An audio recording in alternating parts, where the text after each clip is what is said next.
Bonjour tout le monde, aujourd'hui je vous propose une compote d'abricots. Alors pour cette recette, là j'ai 500 g d'abricots que j'ai coupés en deux et j'ai enlevé les noyaux. Bien sûr j'ai passé mes abricots sous l'eau.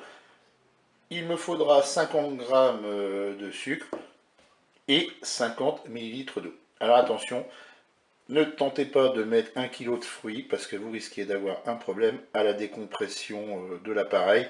Vous risquez d'avoir de fortes projections dans votre cuisine, donc c'est à éviter. Pour le sucre, moi je pars sur une base de 50 g.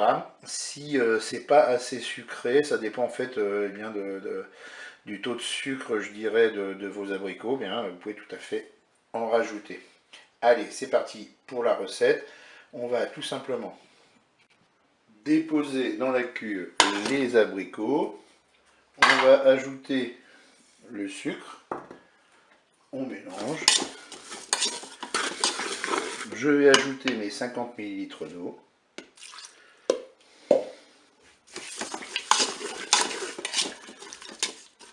Et maintenant, je vais programmer ma cuisson. Pour la cuisson, je me mets en position manuelle, en cuisson sous pression ou cuisson rapide. Je vais mettre 6 minutes de cuisson. Je fais OK avec un départ immédiat. Je ferme mon couvercle.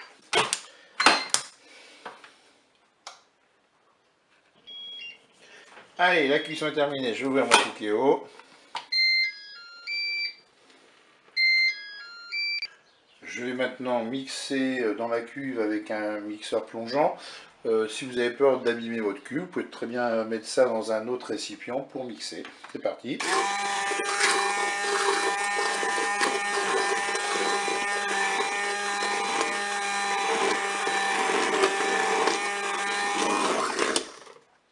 Voilà, j'ai fini de mixer. Maintenant, ce que je vais faire, je vais attendre bien que ma compote refroidisse avant de la mettre dans un récipient pour la placer au frigo.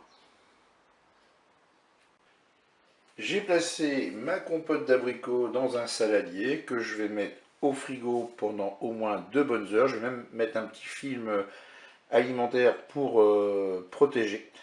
Donc en résumé, n'oubliez pas qu'il ne faut pas doubler les quantités d'eau et de fruits, sinon ça va vraiment créer des problèmes à la décompression du cookéo.